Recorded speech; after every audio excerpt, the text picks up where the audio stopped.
নমস্কার। যুক্তি তর্ক সঙ্গে অর্কই আপনাদের স্বাগত। আপনাদের সঙ্গে আমি অর্কপ্রভু সরকার। সবার আগে আপনাদের আরও একবার কৃতজ্ঞতা জানাই, যেভাবে আপনারা আমার এই উদ্যোগকে সমর্থন করছেন। থ্যাঙ্কস বাটনে যদি ক্লিক করেন, সুপার থ্যাঙ্কস। আপনাদের সহযোগিতা আমার কাছে চলে আসবে। দেখুন, আমি বেশ কয়েকটা প্রতিবেদন করেছি আগেই, যে শেষ পর্যন্ত কমিশন এই যে 14ই ফেব্রুয়ারি তারা সময়সীমা স্থির করেছে যে পূর্ণাঙ্গ সঠিক ভোটার তালিকা তারা প্রকাশ করবে এবং সেই তালিকাকে ভিত্তি করেই 2026-এর বিধানসভা নির্বাচন হবে। কিন্তু এখন ঘটনার যা ঘনঘটা, এবং আজকে বিভিন্ন সংবাদপত্রে প্রথম পাতায় প্রকাশিত হচ্ছে এসআইআর কি স্থগিত হতে চলল। 23শে জানুয়ারি আনন্দবাজার পত্রিকার প্রথম পাতাতেই খবরটা আছে। আসলে আনন্দবাজারের ঘুম একটু লেটে ভাঙে এখন, ভীষণ রকম অনুপ্রাণিত তো, সবসময় ভাবে এমন কিছু খবর করব না যাতে 14 তলা অসন্তুষ্ট হয়, অসন্তুষ্ট হলে বিজ্ঞাপনটা বন্ধ হয়ে যাবে। আনন্দবাজার একটা বড় প্রতিষ্ঠান, তারা যখন শিরদাঁড়া বাঁকিয়েছে, তা অন্যান্য সংবাদপত্র গোষ্ঠীগুলোরও আর কিছু করণীয় নেই। তারা ভীষণভাবে দিদির দ্বারা অনুপ্রাণিত। সুপ্রিম কোর্টের নির্দেশের পর নির্বাচন কমিশন লজিক্যাল ডিসক্রিপেন্সির তালিকা প্রকাশ করছে। অ্যাডমিট কার্ড এবং মাধ্যমিকের সার্টিফিকেটকে গ্রহণ করছে, যদিও অ্যাডমিট কার্ড জমা দিলেও তার সঙ্গে কমিশনের মেনশন করা নথির মধ্যে যে কোনো একটা জমা দিতে হবে। কমিশনের বক্তব্য, সুপ্রিম কোর্টের রায় তাদের আইনজীবীরা বিশ্লেষণ করেছেন, সেই বিশ্লেষণের পর তারা এই সিদ্ধান্তে উপনীত হয়েছেন যে অ্যাডমিট কার্ড অবশ্যই গ্রহণ করা হবে, রসিদও দেওয়া হবে, কিন্তু শুধু অ্যাডমিট কার্ড দিলে হবে না, তার সঙ্গে কমিশন উল্লিখিত যে নথিগুলো আছে তার মধ্যে যে কোনো একটা নথি জমা দিতে হবে। এটা নিয়ে আর এক দফা বিভ্রান্তি হবে। দেখুন, এই আরোরাই কারোর নাম ভোটার তালিকায় থাকবে সেটা কিন্তু এবার চূড়ান্ত করতে পারবেন না। এই যে রোল অবজারভাররা এসছেন, তারা সবকিছু খতিয়ে দেখবেন, তারপরেই চূড়ান্ত সিদ্ধান্ত নেওয়া হবে। আর সব থেকে উল্লেখযোগ্য, কেন আমি বললাম যে 14ই ফেব্রুয়ারি সঠিক পূর্ণাঙ্গ ভোটার তালিকা প্রকাশ করা অসম্ভব, তার কারণ কমিশনের একটা নির্দেশ। সুপ্রিম কোর্ট কি বলেছে? শুনানি চলাকালীন এবং এসআইআর প্রক্রিয়া চলাকালীন আইন শৃঙ্খলা রক্ষার দায়িত্ব রাজ্যকে নিতে হবে। রাজ্য পুলিশের মহানির্দেশক দায়বদ্ধ থাকবেন। ইতিমধ্যেই ধরুন চাকুলিয়া বলুন, ফারাক্কা বলুন, সন্দেশখালী বলুন, নানা জায়গায় গন্ডগোল হচ্ছে, বিডিও অফিস ভাঙচুর করা হচ্ছে। ফারাক্কায় বিডিও অফিস যারা ভাঙচুর করলো তারা জামিন পেল, তাদেরকে মালা পরিয়ে তৃণমূল স্বাগত জানালো, মানে ও যা করেছে ঠিক করেছে। ফারাক্কার বিধায়কের বিরুদ্ধে এফআইআর করবার নির্দেশ দিচ্ছে কমিশন, এখনো পর্যন্ত মানছে না। আধিকারিকদের সাসপেন্ড করার বিষয়ে চূড়ান্ত সময়সীমা বেঁধে দিয়েছে কমিশন, নবান্ন কি করবে এখনো পর্যন্ত খবর নেই। এবং কমিশন স্পষ্ট বলে দিয়েছে, কোথাও যদি সামান্য গন্ডগোল হয়, সেই গন্ডগোলের খবর কমিশনের কাছে আসলে সেই জায়গায় এসআইআর বন্ধ হয়ে যাবে অনির্দিষ্টকালের জন্য।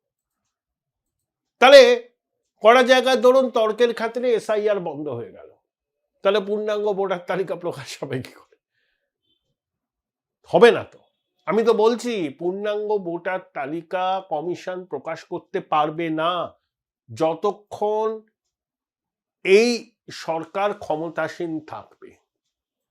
সুপ্রিম কোর্টে হলফনামা দিয়ে কমিশন মুখ্যমন্ত্রীকে সরাসরি অভিযুক্ত করেছে ফলস ইনফরমেশন স্প্রেড করার জন্য, আতঙ্ক ছড়ানোর জন্য। আমি জানি না ভারতবর্ষের কোনো মুখ্যমন্ত্রীর বিরুদ্ধে সাংবিধানিক প্রতিষ্ঠান নির্বাচন কমিশন এরকম এফিডেভিট কখনো সর্বোচ্চ আদালতে দাখিল করেছে কিনা। 2, সেনাবাহিনী ইস্টার্ন কমান্ড রাজ্যপালের কাছে গিয়ে অভিযোগ করেছেন, কারণ 14ই জানুয়ারি প্রেস কনফারেন্সে মুখ্যমন্ত্রী বলেছিলেন যে ফোর্ট উইলিয়ামে ইস্টার্ন কমান্ডের এক কমান্ডান্ট বিজেপিকে সহযোগিতা করছেন এসআইআরে। দেখুন, সেনাবাহিনী আমাদের ভীষণ গর্বের। সেনাবাহিনীকে এই রাজনৈতিক চর্চায় যারা টেনে আনছেন তারা গর্হিত অপরাধ করছেন। একবার দিদিমণি বলেছিলেন না, সেনাবাহিনী নবান্ন দখল করতে আসছে, তখন সেনাবাহিনী গুরুত্বই দেয়নি, বালিকার চপলতা বলে এড়িয়ে গিয়েছিল। যখন মুখ্যমন্ত্রী কিছুদিন আগে বললেন যে তাকে দেখে 200 সেনা জওয়ান নাকি পালাচ্ছিল, দৌড়চ্ছিল, তখনও সেনাবাহিনী কিছু বলেনি। কিন্তু তাদেরও তো একটা সহ্যের সীমা আছে। ভারতবর্ষের সেনাবাহিনী রাজনীতির ঊর্ধ্বে। সেই সেনাবাহিনীর এক কমান্ড্যান্টের বিরুদ্ধে মুখ্যমন্ত্রী সাংবাদিক বৈঠকে বলছেন। এরপর সেনা চুপ করে থাকেনি, তারা রাজ্যপালের হস্তক্ষেপ চেয়েছে এবং রাজ্যপাল নিশ্চয়ই প্রতিরক্ষা মন্ত্রী, ভারতীয় সেনাবাহিনীর সর্বাধিনায়িকা রাষ্ট্রপতি দ্রৌপদী মুর্মু এবং কেন্দ্রীয় স্বরাষ্ট্রমন্ত্রী অমিত শাহকে জানিয়েছেন। আসলে দিদিমণি চক্রব্যূহের মধ্যে পড়ে গেছেন। আবোল তাবোল কথা, উল্টো পাল্টা কথা, কাউকে বিশ্বাস না করা, সবাইকে সন্দেহ করা। একদিকে কমিশনের সঙ্গে যে সংঘাত, সেই সংঘাতে কমিশন কিন্তু জিতবে। রাজ্য প্রশাসন যে এসআইআর এ সহযোগিতা করছে না, বাধা দিচ্ছে। 1 বছর আগে commission data entry operator requisition দিয়েছিল রাজ্যের কাছে, এখনো দেয়নি। তাহলে এই লজিক্যাল ডিসক্রিপেন্সির ভুল অনেক কম তো। কমিশন দপ্তর পাল্টাতে চেয়েছিল, টালবাহানা করেছে। বিএলওদের ওই যে একটা ভাতা দেওয়ার কথা 16,000 না 18,000, সেই টাকার পুরোটা কি বিএলওরা পেয়েছিল আমি জানি না। কমিশনের সিইওকে প্রকাশ্যে দুর্নীতিগ্রস্ত বলছেন। দেশের মুখ্য নির্বাচন কমিশনার জ্ঞানেশ কুমারকে অমিত শাহ দালাল বলছেন। প্রথমে বলেছিলেন এসআইআর হতে দেব না, তারপরে এসআইআর হলো। এখন যখন শুনানি চলছে তখন নানা রকম গন্ডগোল হচ্ছে। প্রত্যেক দিন কখনো অসিত মজুমদার, কখনো মনিরুল, কখনো অন্য মাতব্বররা ঢুকে যাচ্ছেন, ফর্ম 7 জমা দিতে বাধা দিচ্ছেন, বিডিও অফিসে ঢুকে ভাঙচুর করছেন। তা কমিশন স্পষ্ট বলে দিয়েছে, এরকম অভিযোগ যদি আর একটাও আসে তাহলে সেই অঞ্চলের এসআইআর অনির্দিষ্টকালের জন্য বন্ধ হবে। এবং শেষ পর্যন্ত দেখবেন যখন এই লজিক্যাল ডিসক্রিপেন্সি শুনানি শুরু হবে তখন এই ধরনের ঘটনার ঘটা ঘটতেই থাকবে। এবং আপনি সুপ্রিম কোর্ট রাজ্য পুলিশের ডিজিপিকে দায়বদ্ধ করেছে। আরে ডিজিপি তো অনুপ্রাণিত, ডিজিপি কমিশনের কথা শুনবে না, বলবে আমরা চেষ্টা করছি, শুনবে না। কারণ এই প্রশাসন কার্যত তাদের সাংবিধানিক দায়িত্ব পালন করার ব্যাপারটাই ভুলে গেছে। তারা মনে করেন বঙ্গেশ্বরী যেটা বলছে সেটাকে বিনা বাক্য বয়ে অনুসরণ করতে হবে, তিনিই সংবিধান, তিনিই আইন। তাহলে এই প্রশাসনের কাছ থেকে কমিশন কি সহযোগিতা পাবে? সুপ্রিম কোর্ট তো বলল, এবার কমিশন যাবে সুপ্রিম কোর্টে এবং তারা বলে দিয়েছে, সিইওকে নির্দেশ দিয়ে দিয়েছে, কোথাও যদি এরকম ঘটনা আর ঘটে সঙ্গে সঙ্গে এসআইআর স্থগিত করে দিতে হবে। আমার বিশ্বাস এসআইআর এর প্রক্রিয়া সম্পূর্ণ হবে না। নির্বাচন তো পরের কথা, নির্বাচন কবে হবে কেউ জানে না।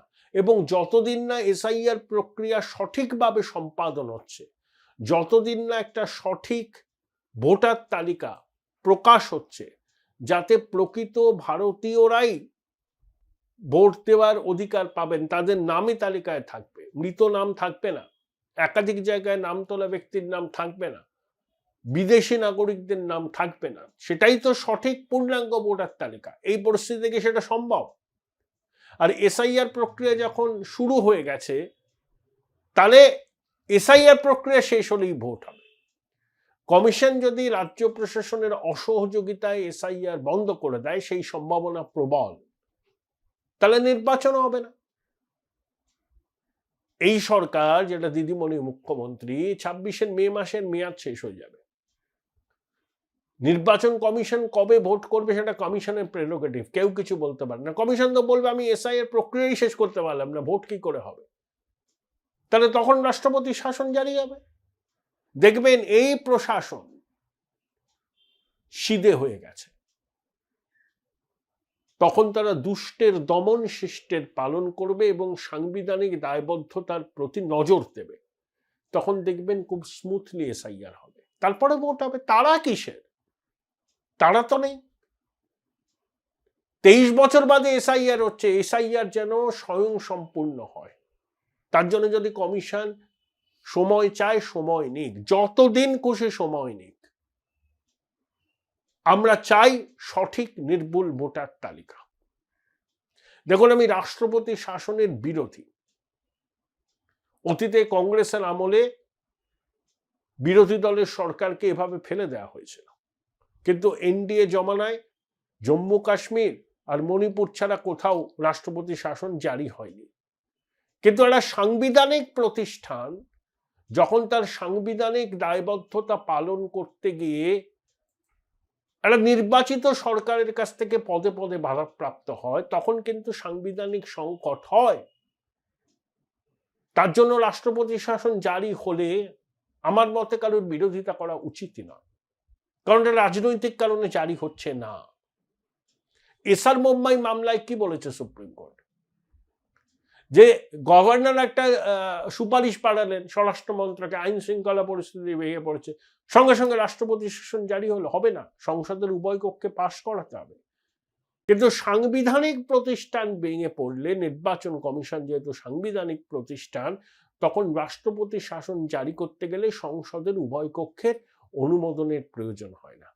নির্বাচন কমিশন যেহেতু সাংবিধানিক প্রতিষ্ঠান, ভোটার তালিকা সংশোধন বা স্পেশাল ইন্টেনসিভ রিভিশন তাদের সাংবিধানিক অধিকার, সাংবিধানিক দায়বদ্ধতা পালন করতে সাংবিধানিক প্রতিষ্ঠান ভেঙে পড়ছে।